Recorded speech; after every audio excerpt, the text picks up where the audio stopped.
सुप्रभात दोस्तों, good morning. देखिए मैं यहाँ पर बैठा हुआ हूँ। यह जगह जमीन से 7 या 8 फीट ऊंची होगी। यह मचान है, खेतों पर बनाया जाता है किसान के द्वारा अपनी फसल की रखवाली करने के लिए या फिर खेत को निरीक्षण करने के लिए सब कुछ सही है, कोई जानवर या फिर कोई ऐसा जानवर के लिए समझ सकते हैं। और अब थोड़ा सुरक्षा के लिए भी कि बारिश के समय में वो थोड़ा सा ऊंचा रह के इसे अच्छे से देख सकता है। और यह एक वैकल्पिक व अल्पकालिक जो कृषक का घर कह सकते हैं हम, कुछ समय के लिए बनाया जाता है और यह बहुत देसी अंदाज में बनाया जाता है। लकड़ी खेतों की काट के व यहाँ पर जो भी उनको सहजता में सस्ते में सुलभ जो साधन हो जाता है उसके द्वारा यह निर्माण किया जाता है।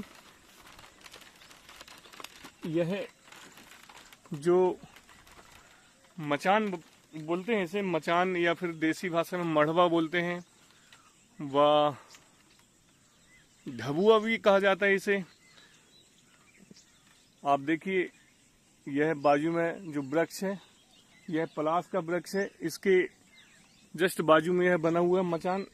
इसे बनवाने में बहुत ज़्यादा खर्चा नहीं आता है। यदि किसान खुद बनाना चाहे तो वो अपनी मेहनत से बना सकता है, और यदि मजदूर लगा के बनाना चाहे तो 4-5 हज़ार रुपये से ज़्यादा में यह नहीं बनेगा। आराम से 4-5 हज़ार रुपये इसकी कॉस्टिंग होगी और ये बन जाएगा। हम बाहर जाते हैं तो ऐसे ही होटलों में या फिर ऐसे प्राकृतिक थोड़ा सा देसी अंदाज में रहने के लिए ऐसी जगह जाना पड़ता है बाहर, व उसका किराया 4-5 हज़ार 2 हज़ार रुपये जो भी निर्धारित रहता है वह देना पड़ता है। लेकिन यदि खुद हम ऐसी प्राकृतिक और एकदम देसी अंदाज की चीज़ें बनवाएं यदि अपने खेत पर, आपके पास खेत हो तो देखिए तो ठीक है, नहीं है तो कोई बात नहीं है।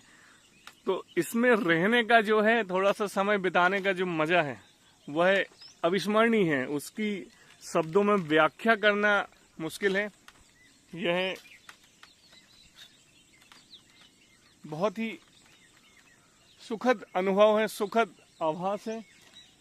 इसका कार्य अभी चल रहा है, कुछ ही दिनों के उपरांत यह हो ही गया लगभग। इसमें थोड़ा सा एक बरसात से बचने के लिए थोड़ा सा कुछ जो कवर कर दिया जाएगा, वह एक सीढ़ी बना दी जाएगी, नसेनी जिससे बोलते हैं, नसेनी ऊपर चढ़ने के लिए थोड़ा सा आधा। अभी तो मैं चढ़ता हूँ तो झाड़ में पैर वैर रख के चढ़ जाता हूँ, पर वैसी पक्की व्यवस्था हम जब बना पाएंगे तो ही यहाँ पर चढ़ने में थोड़ा सा आसानी होगी। नहीं तो थोड़ा सा कुछ परेशानी का सामना तो करना पड़ेगा, क्योंकि ये जो जगह है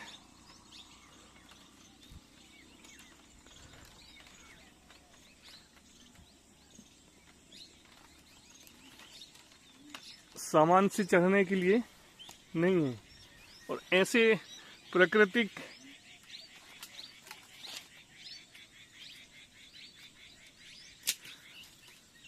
अंदाज में रहने में अपने को बहुत मजा आता है, देसी अंदाज में एकदम।